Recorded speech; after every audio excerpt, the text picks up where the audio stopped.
Hello, ഈ video ഒന്ന് skip ചെയ്യാതെ കാണാൻ ശ്രമിക്കണം.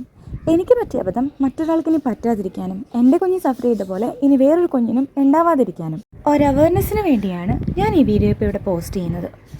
അത്ര നേരം എൻ്റെ അടുത്ത് തന്നെ ഉണ്ടായിരുന്ന ആൾ ഞാനൊരു 2 മിനിറ്റ് അടുക്കളയിലേക്കൊന്ന് പോയപ്പോഴേക്കും ഒപ്പിച്ച് വെച്ചിട്ടുള്ളൊരു പണിയാണിത്.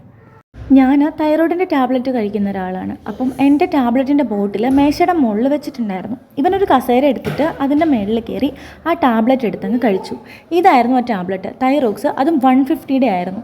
ഇതിൻ്റെ ബോട്ടിൽ തുറക്കാൻ തന്നെ കുറച്ച് ബുദ്ധിമുട്ടാണ്. Push down, hold and turn എന്ന് അതിൽ തന്നെ എഴുതി വെച്ചിട്ടുണ്ട്. അതായത് ഈ ബോട്ടിൽ തുറക്കുന്നതിന് ഒരു നാക്കുണ്ട്. എത്ര ടാബ്ലറ്റ് അകത്ത് പോയി എന്നുള്ളത് കറക്റ്റ് എനിക്കറിയില്ല. പക്ഷേ ഭാഗ്യത്തിന് ഞാൻ അപ്പം തന്നെ കണ്ടതുകൊണ്ട് വേഗം എടുത്തിട്ട് ഹോസ്പിറ്റലിലേക്ക് കൊണ്ടുവന്നു. അവരപ്പം തന്നെ ട്യൂബ് ഇട്ട് വയറ് ക്ലീൻ ചെയ്യുകയൊക്കെ ചെയ്തു. 2 ദിവസം ICUവിലായിരുന്നു. പക്ഷേ എന്നാലും വലിയ കുഴപ്പമൊന്നുമില്ലാതെ ആളിപ്പോൾ ഓക്കെ ആയിട്ടുണ്ട്. കുട്ടികളിങ്ങനെ ചെയ്യുന്നത് പാരൻസിൻ്റെ ശ്രദ്ധക്കുറവാണെന്ന് പലരും പറഞ്ഞേക്കാം. പക്ഷെ ഞാൻ പറയുന്നത് നമ്മൾ ആ സമയത്ത് പാനിക് ആവാതെ എത്രയും പെട്ടെന്ന് നമ്മളായിട്ടൊരു ട്രീറ്റ്മെൻറ്റും കൊടുക്കാതെ ഏറ്റവും അടുത്ത ഹോസ്പിറ്റലിൽ എത്തിക്കുക എന്നുള്ളതാണ്.